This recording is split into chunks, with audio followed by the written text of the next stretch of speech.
The Gnosis of the Mind by G.R.S. Mead.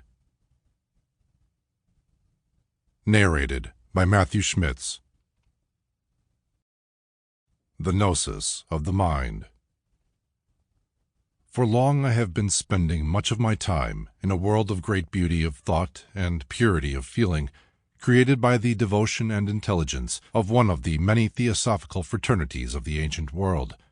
They call themselves disciples of thrice-greatest Hermes, and sometimes spoke of their faith as the religion of the mind. They were prior to and contemporary with the origins and earliest centuries of Christianity, and they lived in Egypt.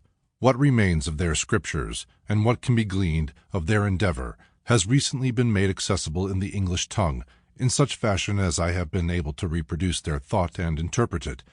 The labour of many months is ended.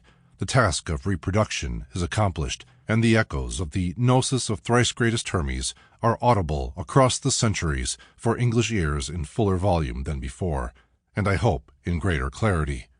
It is no small thing, this Gnosis of 10,000 times great Hermes, as Zosimus in an ecstasy of enthusiasm calls him, for it has as its foundation the single love of God.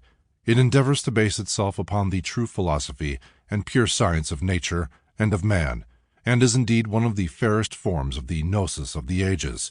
It is replete with wisdom, or theosophia, and worship, theosebia, in harmony, the religion of the mind. It is in its beginning religion, true devotion, and piety and worship based on the right activity and passivity of the mind, and its end is the gnosis of things that are, and the path of the good that leads man unto God. Do I claim too much for the Gnosis of Thrice-greatest Hermes? I do but echo what he teaches in his own words, or rather those of his disciples, turned into English speech. The claim made is for the Gnosis, not for the forms of its expression used by its learners and hearers.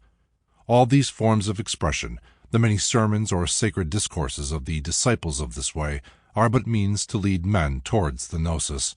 They are not the Gnosis itself. True, much that is set forth appears to me to be very beautifully expressed, and I have been delighted with many a thought and phrase that these nameless writers and thinkers of years long ago have handed down to us in the fair Greek tongue. All this, however, is as a garment that hides the all-beautiful natural form and glory of the truth. What is of importance is that all these theosophists of the Trismegistic tradition declare with one voice, a sweet voice that carries with it conviction within, to the true knower in our inmost soul, that there is gnosis. Sample complete. Ready to continue?